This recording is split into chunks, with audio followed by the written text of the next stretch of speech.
大家好，前面我们学习了 EMI 滤波电路的相关知识，以及电子电路中常见的一些元器件。在学习新内容之前，根据我个人以往的一些学习经验，给大家一个学习提示，请大家记下来。元器件识别名称。我们学习任何一种产品，首先我们要看电路板上的各个元器件是不是我们所学习过的。如果是我们所学习过的，那么我们要知道它的名称以及它的标识。比如说电阻 R、电容 C、电感 L、保险 F 等等。作用，每一个元器件它在不同的电路中所起的作用也不同。比如说这一个电阻在这个电路中起限流，而把它放在另外一个电路中，它也许就是起分流或者其他作用。那么我们就要能够具体分析每一个元器件在当前的电路中所起的作用。符号，也就是它的图形符号。像我们学习过的有电阻、电容、电感、二极管、三极管以及 COM 接头等等。元器件叫什么名字，它在当前电路中的作用，它的图形符号如何表示，这是说的元器件的识别，也是我们学习的第一步。第二步，拆卸元器件。拆卸。我们认识完元器件后，接下来用恒温烙铁将电路板上的元器件一一拆卸下来。如果说元器件的引角比较多，或者两个引角的距离比较远，我们则需要配合吸吸器来进行拆卸。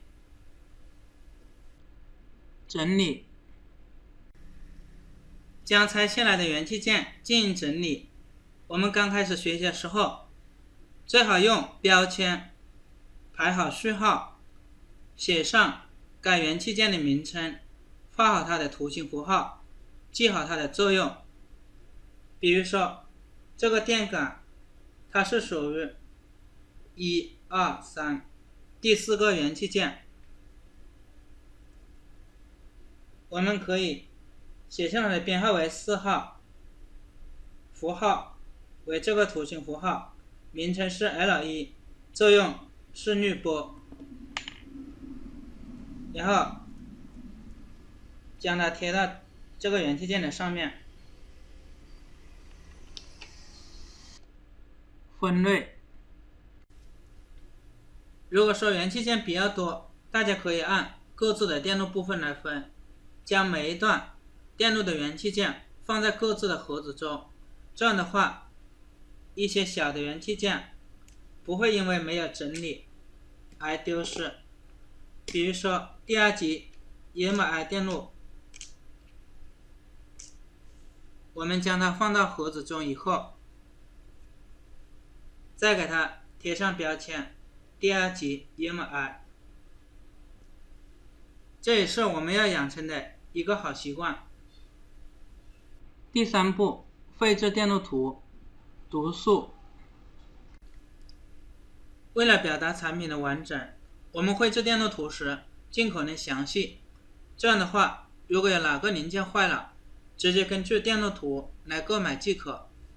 所以我们绘制时最好把元器件的型号、参数标注完整。一般情况下，元器件大的因为面积比较大，厂家会把较多的参数标下来，比如这个 CX2，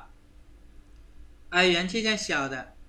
或者标注面积比较小，可能只标记一个主要参数，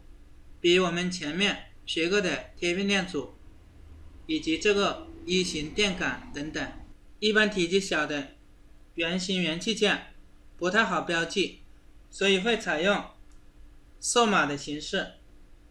这些我们也要学会分辨，如果有些元器件上面的参数因为磨损或者厂家没有标，那么我们也要分析这个元器件在当前电路中所起的作用，看是否非要一模一样，还是用差不多的代替也可以，还是可以用其他的元器件代替，或者直接将它省略也行。这就要求我们能够分析电路，熟悉电子元器件的特性。因为 ATX 电源的电路具有典型性，基本上包括了所有常见的元器件和常见的基本电路，所以请大家把它作为基本功来进行练习。这是所说的读数。检测，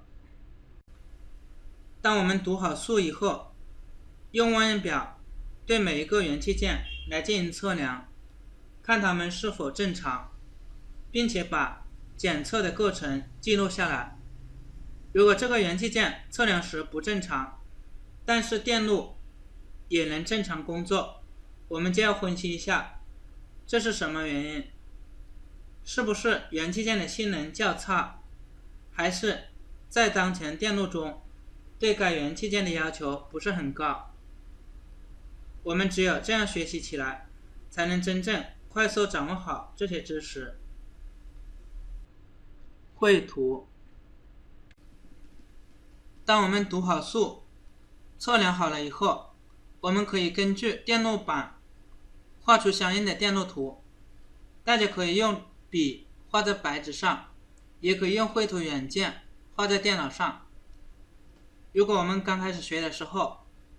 画出整个产品的电路图有困难，也可以只画出某一块的电路图。第4步，装配元器件，计划。当我们画好电路图，并且结合线路板，完全把基本电路和电子元器件摸熟练了以后，需要把它们一一的装配起来。安装前，我们最好计划一下，用一张纸列出安装顺序，先装哪一个元器件，再装哪一个元器件。一般是按照电路区域来装，先装体积小的元器件，再装体积大的。这样的话，实际安装的时候就不会出现返工的情况。装配，当我们的安装计划合理时，我们可以利用前面所学的知识，用恒温烙铁将元器件一一装好，装一个检测一个，看它是否存在疏焊或者短路的现象，直至将所有元器件安装完毕。使用，如果进行多次检查，没有任何疏焊或者短路现象，确定已经完全安装好了，我们就可以通电使用，看它是否正常。大家通过以上我说的这种方法来进行学习，不仅可以增强我们的学习兴趣和学习热忱，而且对于电子元器件的进一步熟悉，电子电路分析的进一步掌握，